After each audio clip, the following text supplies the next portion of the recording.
تازه او عاجل خبر کابل کې د یوې چاودنې غږ اوریدل شوی دی. په ټولنیزو رسنیو کې خپرې شوې ویډیوګانې او تصویرونه ښیي چې د چاودنې له ځای څخه دود پورته کیږي. تر اوسه د دې چاودنې څرنګوالی او هغه سیمه چې دغه چاودنه پکې شوې ده نه ده روښانه شوې، خو د ټولنیزو رسنیو یو شمېر کاروونکو لیکلي چې دغه چاودنه د کابل په 15مې امنیتي حوزې اړوند سیمه کې رامنځته شوې ده.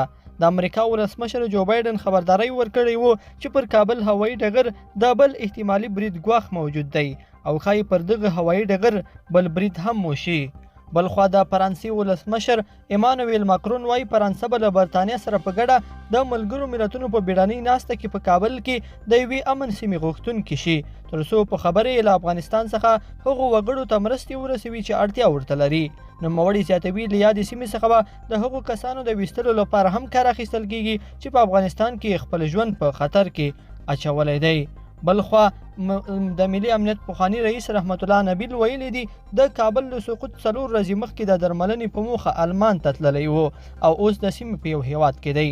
نبیل زیاتوي چې ژر به هیواد ته راوګرځېږي او که چیرې د هیواد لپاره د مشرانو نیت د سولې، ابادۍ او پرمختګ وي نو دی هم چمتو دی چې په دې بهیر کې ونډه واخلي. لیدونکو په دې هیله چې دا مطلب به مو تر پایه راسره لیدلی وي. که مو دغه ویډیو خوښه شوې ویډیو لایک کړئ د سره او چینل حتما سبسکرایب کړئ. تر بلې ویډیو پورې ښه وخت.